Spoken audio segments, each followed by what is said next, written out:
後來我先發現，原來難嘅唔係溝通，而係當我講出我嘅委屈，你嘅第一個反應唔係心痛，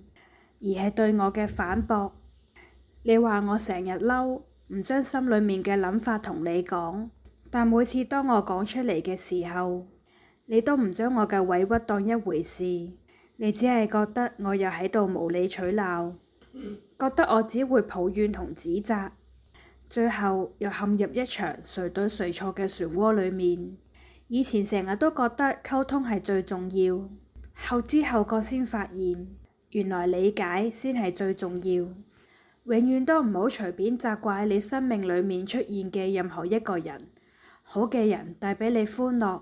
唔好嘅人帶俾你經歷，最差嘅人帶俾你一堂人生課，而最好嘅人就留低咗一段值得珍惜嘅回憶。人生無常，但每一個遇見都有佢嘅意義。